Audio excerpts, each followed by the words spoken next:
May the words of my mouth and the meditations of our hearts be acceptable in your sight, O Lord, our strength and our Redeemer. You may be seated.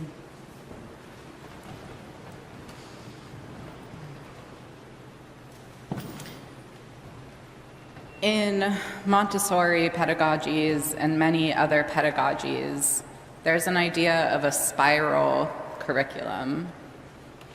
And in the spiral curriculum, a student is presented a topic, theme, or major presentation several times throughout their time learning as a student. And it allows the student to encounter this again and again throughout their educational journey and build on the previous times that they have encountered it.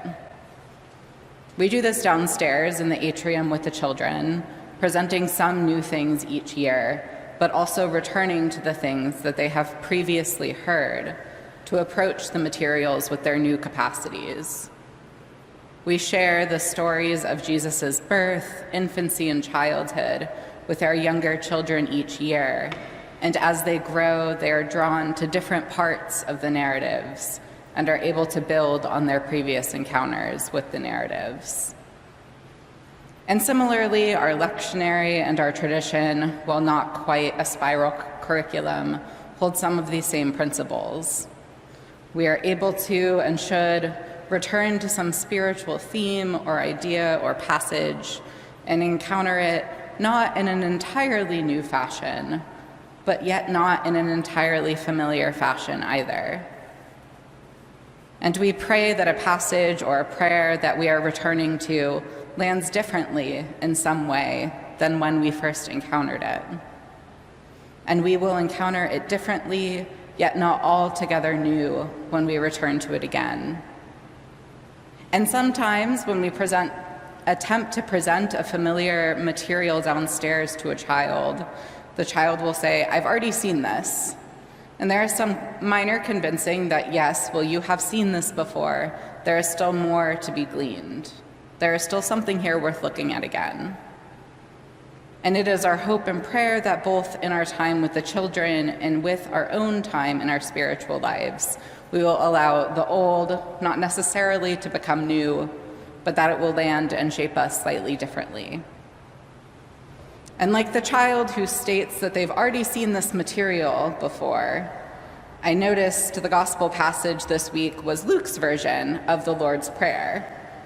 And I think too, when I came to it, I've already seen this before. And I think that this prayer may be too familiar at times to work with again. And yet, that's simply never the case with most things in life, and especially not with a prayer as rich as the prayer that Jesus has taught us. It is a commitment and a practice to decide that we will continue to engage with what we've already seen before and refuse to write it off. And it's a commitment and a practice to keep turning over those things from our tradition and let them truly shape us today, and especially the Lord's Prayer. Philosopher and activist Simone Weil wrote on the Lord's Prayer, "The Our Father contains all possible petitions. We cannot conceive of any prayer not already contained in it. It is impossible to say it once through, giving the fullest attention to each word without a change, infinitesimal perhaps, but real taking place in the soul." And I am drawn by her claim that it is impossible to say it once through, giving the fullest attention to each word without a change taking place in the soul. And yet, how often do we pray it, giving full attention to each of the words?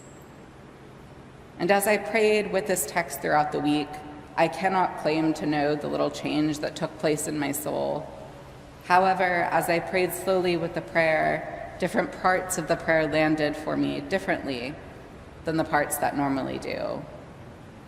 And I was grasped this week by the "Give us this day our daily bread." And that petition haunted me throughout this week.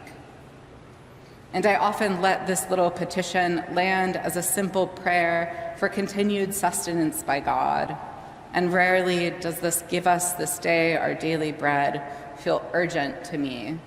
as I have easily have access to bread and the means to cover most of my material needs.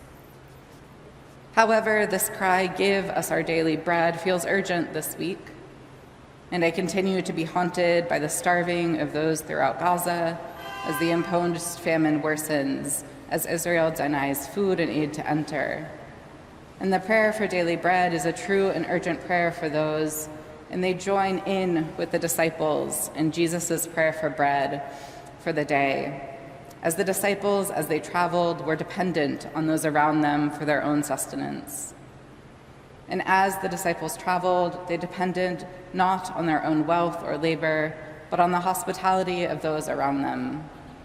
And the prayer for daily bread by the disciples was a prayer for continued sustenance, and for many, that prayer is an urgent one. And this provision of this daily material bread is not separate, however, from our spiritual lives and discipleship with Jesus. In our lives, as we follow Jesus, we are given the Spirit in order to help answer the prayer for daily bread for all people. God provides for us and cares for us and for all, and in following Christ, we are able to act with justice and compassion to ensure that all are given our daily bread. And for those of us whose prayer for bread is not necessarily urgent this week, we are called to work towards a world where no one's prayer for bread is urgent.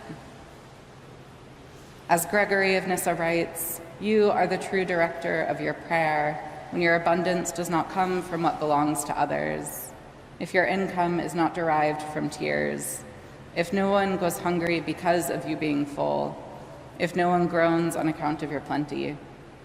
Indeed, this is the bread of God, the fruit of justice, the stalk of peace, the bread that is pure and unmixed with the seeds of weeds."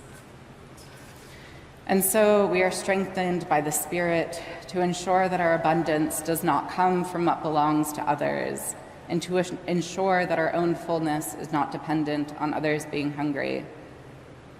And as we go out from this place this week, I invite you not only to meditate on "Give us this day our daily bread," but to return to the Lord's Prayer slowly, giving the fullest attention to each word.